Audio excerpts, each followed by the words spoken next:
Hello and welcome to another session with Aucademy. Today we're talking about autistic and ADHD in Mexico. My name's David Gray Hammond. I am a white man in his 30s of Mediterranean descent. I have a beard and a lip piercing, and I'm wearing thick rimmed glasses and have a shaved head. Today we're here with Tania. Tania, who are you, and can you give a brief physical description of yourself, please? Hi, how are you? Hello everybody. My name is Tania. I'm a Mexican woman. I am wearing my hair down. It's shoulder length, and I have thick eyebrows and brownish skin. I hope I did it okay. Thank you, Tania. And what are your dedicated interests?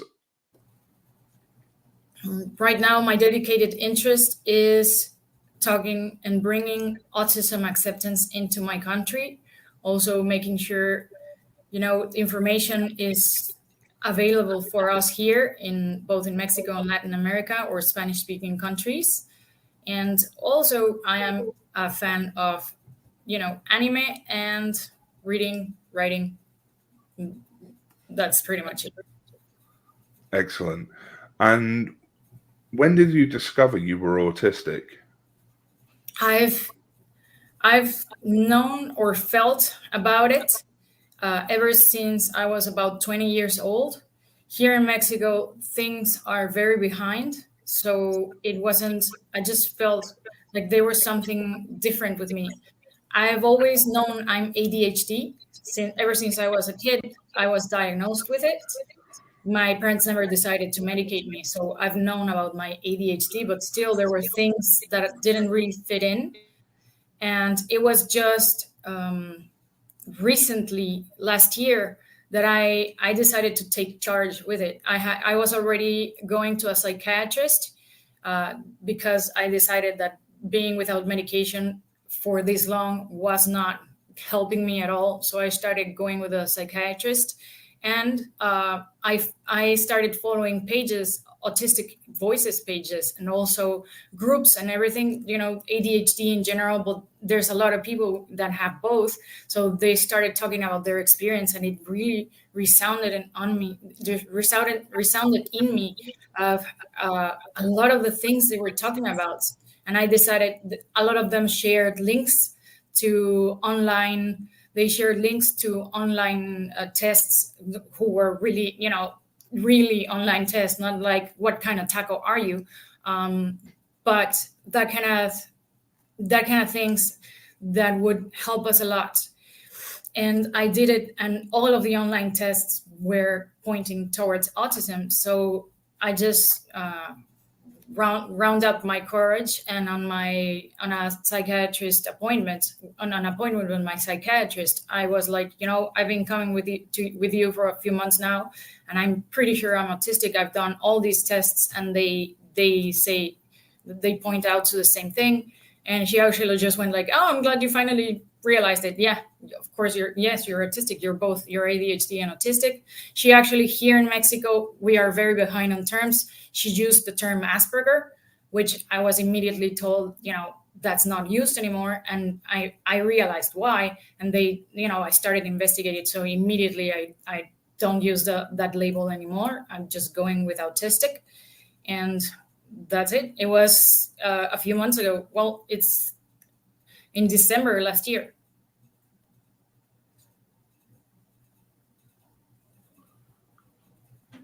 Thank you for that, Tania. Yeah, that sounds like quite the journey. And I'm sure a lot of us can relate to that journey of autistic discovery. So I think we should probably just get into it. So we're here to talk about being autistic and ADHD in Mexico. So how is autistic experience understood in Mexico? Poorly. Here in Mexico, the information available is very behind, as I was mentioning a few moments before. and it's borderline stereotypical. Like a lot of people, most people, what they know about autism is what they've seen in Hollywood movies, but like the worst version of Hollywood movies and representation. So that's what they think about. They, of course, they have the main stereotypes like, oh, they're not, they don't have empathy. If they leave their room, they melt down. You know, the very, very negative traits and stereotypes. That's basically autism experience here. And content warning, ABA.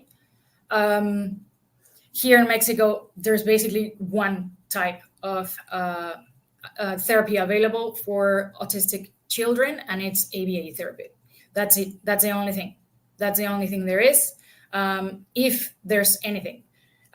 Since I've started with my page and started following a lot of the pages, you know, Facebook ads starts, you know, the algorithm starts going based on my activity. So they start suggesting, you know, I start having ads, and 100% of the ads I get is from institutions here in Mexico offering ABA therapy. That's 100% of the offerings. And right now it's very interesting because my niece has just been diagnosed autistic also, but she's 2 years old. She was caught on very early because she displays a lot of the main traits they look for in kids here in Mexico. And immediately my cousin's wife, immediately she turned to doctors and she started doing these therapies. And at the same time, this is when I found out myself that I was confirmed myself autistic, and started finding pages like yours, like Autisticality, and a lot of pages and information. And I've been talking to my cousin and telling him, dude, you need to stop.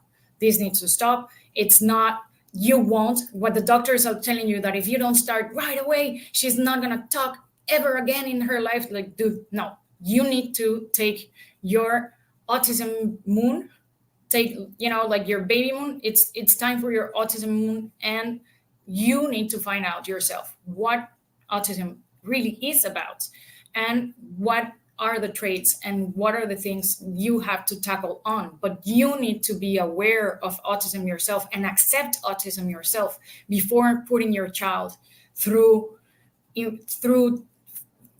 therapies that are not helpful at all, and they're just harmful, and they're gonna hurt her horrendously.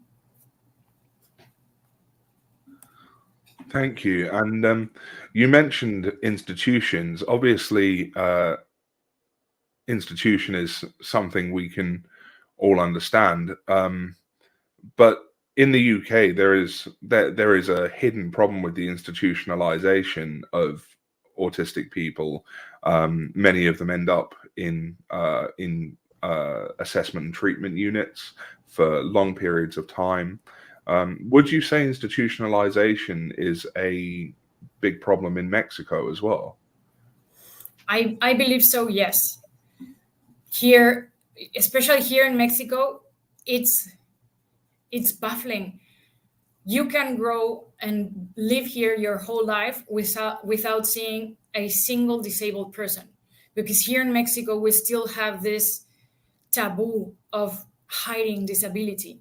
So there's nothing, there's no inclusive language, there's no anything, there's nothing in Braille, the stoplights do not have the alerts for blind people to cross without needing to see the lights or anything. There's absolutely nothing helping disabled people, because we hide them. We hide our disabled. We hide the people that are disabled. So this is really hard. Everything is you just put them or lock them away, or just hide them in your house, or put them in an institution, and that's it. That's pretty much what we do. There's no inclusion at all. Basically, what you see, like the main things now, because the government asks for it, is like ramps. That's it. Like our version of being inclusive is, if it's a big place, have a bathroom that has bars on them so people in wheelchairs can use them. and ramps. That's it. That's as far as we go. And it goes always. It goes to every different aspect of every kind of disability. It's just ignored. It's just not considered to be people. It's really hard. Would you say there's something specific in Mexican culture that encourages the hiding away of disabled people? I think it's colonization. We've been taught that, ever since the Spaniards came, like, we are nothing, we are worthless, and we are only as worthy as we are worthy to our society. So if we can bring something for our community, for our society, if we are hard workers, then yes, we are someone. We're people. But if we are not, if we cannot be useful to society, then we're not allowed to be people. We're not allowed to breathe. We're not allowed to anything because we're not useful. And we have been taught for generations and generations and generations that we're only worth as much as we can work. That's it. That's all there is. And I think it has mostly due to colonization and how things, developed here in Mexico and Latin America in general. It's interesting that you mentioned colonization, because before I asked you that question, I was trying to think, what is it in the UK that makes disability acceptance difficult? And I kept in my head coming back to sort of colonialism and British imperialism and fundamentally capitalism as well. People are measured by their economic worth rather than who they are as a person, of what they bring to a community. We're measured on the profit we produce and the taxes we pay. And, it's quite impressive how, people manage to convince themselves that our worth is based solely on our financial power, our ability to produce money for other people. And it interests me to hear that, that is quite universal, across over in Mexico as well. Moving on to the next question. What can you tell us about the gender disparity when it comes to autistic discovery in Mexico? What I've seen is it's basically what's happening all over the globe. There's a huge gap between genders and between sexes and how they are and how they are diagnosed. My niece in particular, she's one of the very few. We say in Mexico, the exception that confirms the rule. Just because she has very noticeable traits. But in general, I think it's like I saw in Embrace Autism, I saw that the scale was about 6-1. I think it's pretty much the same. Since I've started my page and I started sharing information, and I am in several groups and Facebook groups exclusively for women. And I've been posting a lot of information, especially about women and autism. And a lot of people have commented the same thing that I've seen in international groups. Like, until my kid was diagnosed, I realized I'm autistic too, or several things. People sharing information, sharing their story about being diagnosed and in their 30s at 37, like me, or at 40s. I recently talked to a woman who was diagnosed at 65. So I think it's pretty much the same, like all over the world, the same. Like, women mostly are not considered within the autism spectrum or even noticed if they are autistic, or are misdiagnosed, or if they have shared traits like me. Like, I'm ADHD, but I'm also autistic. So my parents solely focused on me being ADHD, and the doctors and everybody just noticed that and didn't notice the rest of the traits. How do you think that fits into the wider picture for women and gender non-conforming individuals in Mexico? I think it's very important. That's why it's very important to bring this, not only this awareness, but this acceptance of what autism really is, and the possibility that you don't have to be a little white male to be autistic. It's all over the world. It's part of the human neurodiversity, and that's it. It's just part of it. It's being blue eyes, brown eyes, green eyes. It's the same. You're autistic, you're allistic. It just can't happen. So I think it's very important to keep talking about the subject and keep bringing this acceptance and awareness into people, so that we strive to close this gap, especially within the medical community, because if the doctors themselves don't even know this, then as much as we random humans are aware of it and we accept it, until the doctors don't, there's very little we can actually do, especially then at government level. Here in Mexico, there is public health, but public health does not it very little includes anything that's brain related, unless it's something very evident, like it's schizophrenia. You cannot really go to government aid and go like, hey, I'm ADHD, I need this kind of information, I need these pills or anything. You're like, no, you're just lazy, go somewhere else. And they just blow you off. It's really, it's not even considered.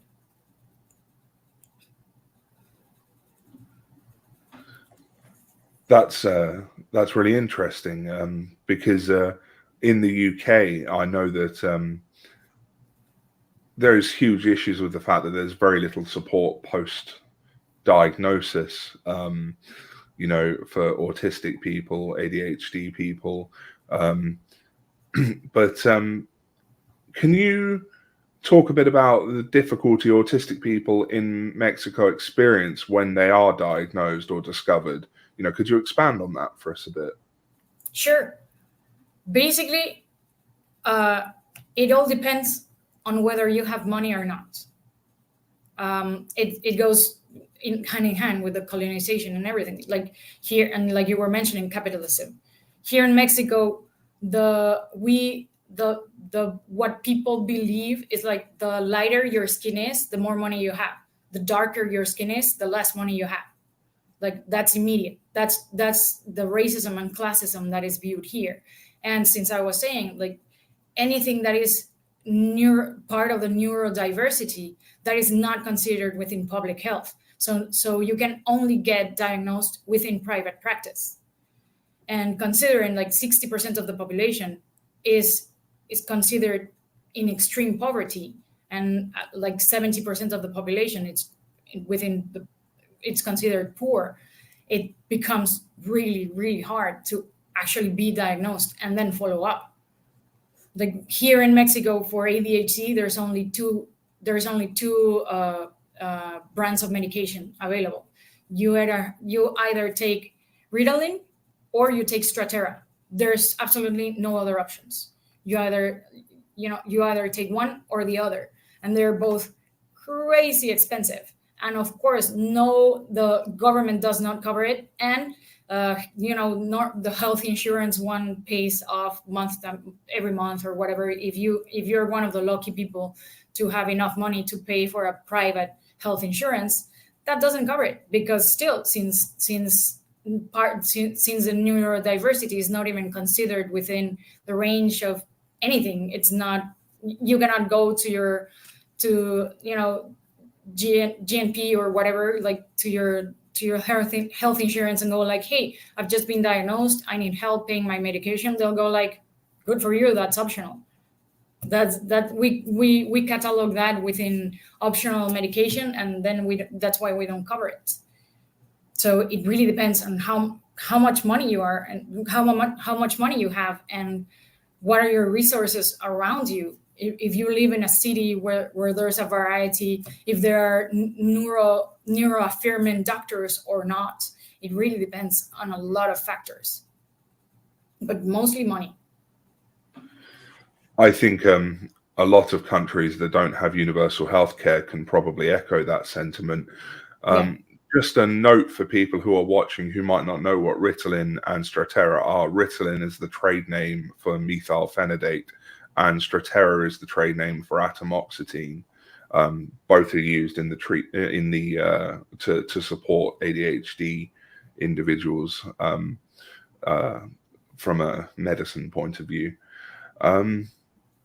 So you also you run a page. I want to ask you a bit about your page. I'm probably going to pronounce the name wrong. Soy Autista y Está Bien. There you go. See, that was great. My page is Soy Autista y Está Bien, which is translated would be I'm autistic and that's okay. What I'm doing here is mostly, I recently saw a meme. I don't remember what autism page shared it, but it said something like, you're autistic because the moment you realize you're autistic, it becomes your new hyper focus. So I'm actually there. I'm clearly there. So it was so it impacted me so much. How it baffled me so much how I could be 37 or 38 years old and not know, or nobody else knowing that I'm autistic, that I started, investigating and starting finding amazing pages and realized that everything, I was so lucky because I speak English, and I wouldn't have this information if I didn't speak English. So that's what I realized, that a lot of people here in my country that don't speak English or can't even think of looking for this information need this information. So I started my page, and what I've been doing, it's mostly talking about my experience, but support, like always, all of my posts are supported with images and descriptions that are translated from amazing pages like yours, like Autisticality, and plenty other magnificent pages I've found thanks to all the international groups I belong to. That's how I got to your page or to any like Autisticality and other pages, because they are shared within these groups. But you can only be in these groups if you speak English. If you don't speak English, you won't be able to be in these groups, because there's no other things. The few groups I have found, they're either very behind on information, or they're just typical. I think they're called autism moms. Like, they're not autistic themselves, and they think they know everything about autism because their kid is autistic, and that's it. And they talk for autism, and it's not really good at all. So that's how this is born. I decided to, hey, how about I bring this awareness and acceptance into my country and all Spanish-speaking people. That's a very worthy cause to have, and I know I will certainly be going away and making sure that I'm following your page. But you mentioned, that people in your country who don't speak English may struggle to have access to the autistic community. In a similar vein, would you say that there is an issue with autistic-led research being almost exclusively written in English? Would you say that presents a barrier to people in Mexico? I'm pretty sure. I don't have the proof to say yes, but I don't doubt it at all. What I've seen in doctors, what I've seen in my experience, it's basically that there's no information coming, or the information that comes in English. So a lot of doctors maybe don't speak English, or they just don't take that into consideration. We're very behind. And or a lot of doctors just base themselves into the dictionary of the DSM-5, the medical dictionary of definitions or mental definitions, and that's it. That's everything they base themselves on. So yeah, it is a huge challenge, because it's not only managing to bring this acceptance and awareness within the general population, but it's also trying to make this information available and to reach the eyes and ears of those who can actually make a change. The doctors themselves, the professors, the teachers, the schools, everything that need to know this, instead of just brushing off kids or just saying, oh, they're just rebellious teens and that's it. Stop just see people as they are. See people for who they are. They're not just a number. They're not just some random thing standing there and making noise. There's people that need help. We all need help in a way or another, but we need to be aware of that. When we need to be aware and how much we can help each other if we just, take 5 minutes and do it. Would you say that doctors and teachers and other professionals are receptive to autistic-led research and the autistic community, or would you say there's a fair bit of pushback? From what I've seen, there's a lot of pushback. Due to my activity on Facebook, I have been recently started getting a lot of Facebook ads from institutions or other research facilities or NGOs that are dedicated to autism, but they all still use very archaic language. And I've been, every chance I have, I comment and I link to my page and I go no, you're not listening to Autistic Voices. I think from what I've seen, it's very little experience. Most people are just pushing back. Most professionals are just pushing back unless they're autistic themselves. There's a Facebook page that is called Médica Neurodiversa. I think that's her page. She used to be called Médica Autista, but she just changed the name. She is an actual doctor and she is autistic herself. Neurodivergent in general, because she realized that she's not only autistic, but she has other neurodivergence.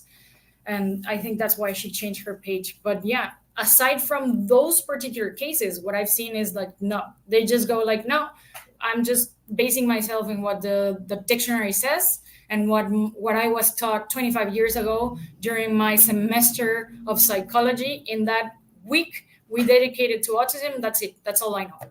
And most people, you don't get them out of that box. So that's a real challenge, getting them to admit to themselves that they're not the powerful gods they think they are because they're doctors or because they're researchers or whatever. They just need to, take a step back and listen to Autistic Voices. Certainly a sentiment that I think we can all echo. Chloe, I know, would like me to ask, how did you find the smaller pages like Aucademy and Autisticality in the ocean of autism pages? I found them thanks to groups. I belong to a few groups on Facebook, international groups, and they share a lot of of information. Neuroclassic is also one of the main voices that echo a lot of the smaller pages. So between Neuroclassic and I've Been Autistic All Along and other, smaller groups on Facebook, it's thanks to that. Thanks to them, because it's very important and very specific information that really resounds on not being just preachy. It's information that it's just factual. It's nice, factual information, easy to understand, easy to digest, and easy to resonate within yourself. So I think that's why I found these pages, and that's how I did it. It's thanks to the international community, because we are all aware of each other. And also, before choosing any Facebook group, the first thing I do is read the whole description and read the rules and make sure it resonates within me. And if they start saying like, we're definitely not pro ABA, we're not anti-vaccine, we're not blah blah, they just they specify these things, and I go like, this is a good group. And I just joined and started joining groups like there was no tomorrow. And as I joined, I left several because they were not really what I was looking for. And the few ones I stayed, it's because they shared wonderful information from pages like yours and Autisticality. Yeah, and actually something that's really interesting to note is that, it must have been quite hard to avoid those autism mum pages. And really, you're finding pages like ours in that ocean of, bad information. It kind of puts to shame all of the people who have immediately found awful narratives like that of the National Autistic Society in the UK, and they stick with it because they're a big charity over here in the UK. It shows that actually, if you just take a minute to look at what's actually being said, what's being posted, you can find out what sort of information that page is going to give you. And I've also noted that it seems like there is a big focus on the medical model in Mexico, and what I know Dr. Nick Walker would call the pathology paradigm. Would you say neurodiversity is on the radar in Mexico? No, I don't think not with that term, not with that idea. We're barely aware that there's people, and there's lazy people who call themselves ADHD. That's it. There is no true awareness that there is a diversity. There is a neurodiversity, just as much as there is a diversity within races in our own country. Some people are 100% European descendants, then some are not. There's a mix and match of everything. There is a diversity of people. The same thing goes for our brains. We are a neurodiverse species. But no, I haven't seen anything that indicates that we are completely aware of this neurodiversity. I've talked to doctors who are even pediatricians that don't even believe in ADHD. I'm like, dude, you're a pediatrician. How can you not believe in ADHD? It's not something you believe. It's not Santa Claus. It's not something you have to believe in.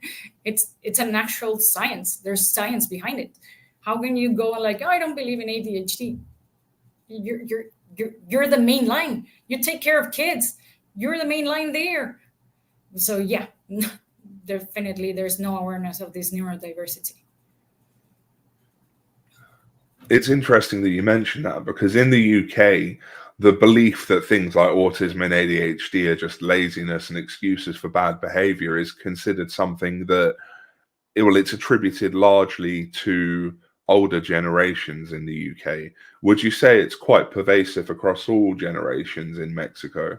I believe so. Sadly, I believe so, because that's how we've been taught.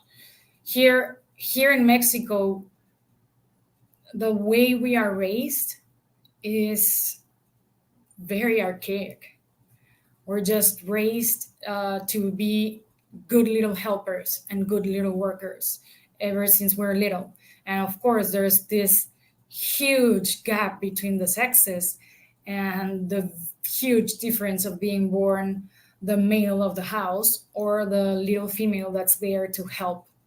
And that's it, and that doesn't help at all, because that's how we are being taught. So everything is just being lazy. The first thing we're taught when we're kids is like, parents are not really empathetic with your pain. Like, one of the stereotypes of the Mexican mom is, I told you so. Like, don't go into that tree, you're gonna fall. The kid falls, and instead of, hugging your child and making sure they're okay, just like, I told you so. That's a stereotype. That's how we're raised. And of course, I'm not saying that's 100% of the moms. My mom is not like that. Mom, if you're seeing this, please don't get offended. But that's mostly it. We're just told to shut up, be quiet, and stop crying. There's nothing wrong, and move along. If you're not being helpful, you're just in the way. That's exactly the phrase we are told constantly when we're kids. If you're not being helpful, you're in the way. If you're not helping, if you're not doing things to help our house, our family, our everything, you're just in the way. So being ADHD or neurodivergent of any sort, you're just in the way because you're not being helpful and you're just lazy. And this is what we've been taught over and over and over and over for generations, and we are still being taught that. And could you expand a little bit more on, what parenting is like when it comes to autistic children in Mexico? That part, I'm just going to speedball a little because I don't have this experience. I still, since I've been in this community, and since I've been mostly in international communities, I don't really seen more like indirect. As I was telling you, we hide our disabled people, so it's not very common to see someone with an autistic child openly in public. And the way we're raised, the moment we start crying in public, we're just struck down and said, shut up and be quiet, or I'll give you a real reason to cry about. So that's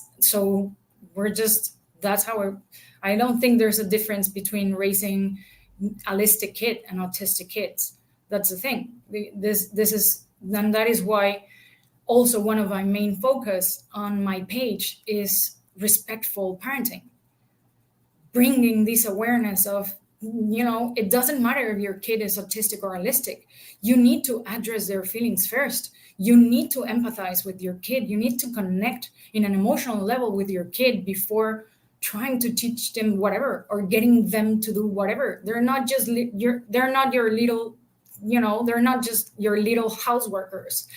They are people. They are small people that want to have fun and enjoy their life and learn through play.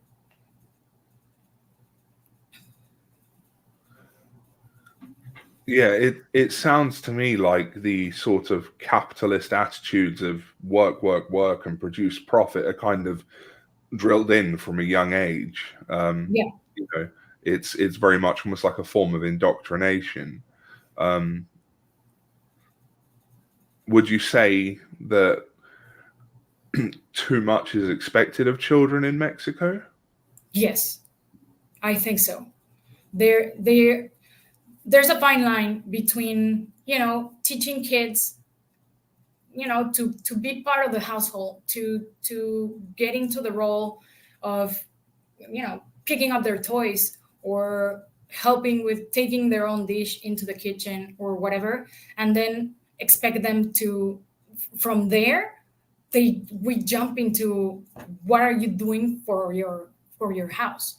Like, there's a lot of people, because of the extreme poverty there's here, a lot of people choose to put their kids to ask money on stoplights or selling bubble gum or other things instead of sending them to school, because we need money as a family and because that's normal. So the amount of kids that actually are lucky enough to be sent to school is a lot smaller than it would be in other countries, or the first world countries. So since there, yeah. And kids here in Mexico, since we are mostly Catholic, we are raised as you should have as many kids as God sent them. But if you have absolutely no money, the more kids you have, the more complicated it becomes. So they just have tiny workers. The moment the kid is old enough to work, they put them out of school and put them out to work in whichever. And if they're female, then immediately they start working for the house, for the kids, they start taking care of the younger brothers or even the older brothers. If you're a female, then you have to iron your brother and your brothers and your dad's t-shirts, and you have to make sure your siblings have dinner, and that kind of thing. Because that's exactly how we're raised. You need to start producing money or be part of helpful of the family the moment you have. But because of the extreme poverty in which most people are living here. Would you say that the high levels of poverty drive a lot of autistic people to take on jobs that perhaps aren't suited to their autistic experience? Most definitely. Autistic and holistic alike. It's just jobs that pay the rent. The first job you get, I don't think there's a lot of people. I think the few people that choose their career and go like, I want to do this of the rest of my life are very few. Most people are just there because it's what brings money. That's interesting, because in the UK there's a push for trying to get autistic people into computing jobs with less focus on manual jobs. Once again, though, it's a very stereotyped thing. I think they're autistic, they must be great with computers. Let me tell you now, I'm autistic, obviously, and I'm awful with computers. So hopefully no one ever tries to push me into working with them, because they're going to be really disappointed. But what would you want Mexican families and professionals to know right at the start of autistic discovery for themselves and or their children? To take time to really understand what it means to be autistic. Take the time to feel, to embrace your feelings, to embrace what you have been told, to understand what's a stereotype, to understand what's an actual trait, and to know that there are positive traits. It's not a death sentence. It's not a sentence that you're gonna die young or alone in a bridge because you're gonna drive everyone off of your life. It's just part of the human neurodiversity, and we need to accept that, and we need to understand what are our positive traits and what areas do we need help with, and that's it. It's as normal as being brown skin. That's it. That's what I would like them to understand. It certainly does sound like there's an issue with focusing very much on what disabled people, or more specifically autistic people, can't do in Mexico, when perhaps they should be focusing more on the strengths of the autistic person and helping them to develop those strengths into something that can enrich their lives. I personally, I don't believe that we should be working on people's strengths just to get them into work, but it's about quality of life, isn't it? You want to enrich a person's life. So, having a job that you love can be part of that. But, I think from what you've said, autistic people they're hidden away. There's very little focus on, what their strengths are. It's very much, they can't do this because they're disabled. And that must be quite a challenging environment to grow up in. Yeah, it is. It really is. But I don't know what I was actually talking with my mom and my cousin, whose daughter has been recently diagnosed. I was sharing about my experience, and I was actually thinking about what would have been best, because a lot of things in my life were very painful because I was autistic and nobody noticed. But seeing the alternative of here, specifically here in Mexico, if I had been diagnosed early in my childhood, what would have happened to me? What would my parents have done? My mom is it's in Spanish, pedagogue. Like it's kind of a teacher, but you study for it. I don't really know the name in Spanish. In Is English, it perhaps professor? no. I'll get you back later. Okay. So it's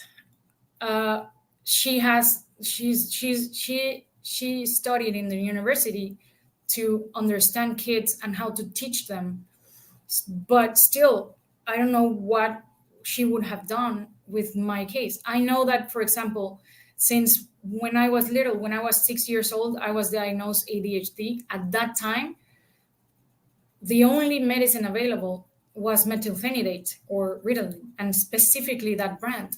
So my mom went like, no, I'm not giving this to my 6-year-old child. She's 6. This shouldn't be given to a child. And that's it. That's as far as I went. But I didn't go to therapists to help me then, manage my negative traits or to find out where I need help. That's it. They just went like, oh, she's ADHD. Okay. That's it. So that's what I was thinking. I don't know what would have become of me if I had been diagnosed autistic, seeing the alternatives here. Seeing that mostly you either go through the ABA lifestyle or, you're just raised Mexican, which is basically the same. Like a lot of the things I've read about the ABA therapy, it's like, yeah, that's a Mexican household, basically. So yeah, I don't know what would have been of me. I think that's a very valid fear to have. It's as you've just said, it's a challenging environment for autistic people. And on that note, I've got one more question before we move on to the final question. How can autistic people across the globe help Mexican autistic people? I think bringing information to our life, helping us find this information, helping us find the correct information that we can share within our community and within our doctors and professionals in general. I think that's the best thing we can do to help. And basically, reach out to the few autistic-led pages that are speaking Spanish and helping them boost them so they can reach more people and have information that it's really worth sharing. Thank you. And now we're going to move on to the question we ask everyone. It's my favorite question. What's your favorite stim? My favorite stim is grabbing my shirt and doing this to soft fabrics. This is what I do every time. Like I start getting nervous or I feel uncomfortable or whatever, I just start caressing my soft fabric. That's one of my favorite. And also watching a TV show that I love, that I know by heart, and that I can just watch and feel comfortable. That's a really good, those are both really good stims. And actually, I haven't heard too many people say those are their favorite stims. So I know definitely from on the podcast I do for Aucademy, no one's mentioned playing with the fabric on their clothes yet. So you might be the first person on Aucademy to say that stim. Thank you so much for coming on today. It's been really good to learn from you about what it's like to be autistic and ADHD in Mexico. Oh yes, what's your favorite potato? Mashed potatoes. Mashed potatoes. That's a good choice. I can't think what my favorite potato is. I do like a good roast potato. Mashed potato goes with a lot of things though, so it might be mashed potato for me as well. But Ben, of course, would not want to be mashed. That is my favorite potato.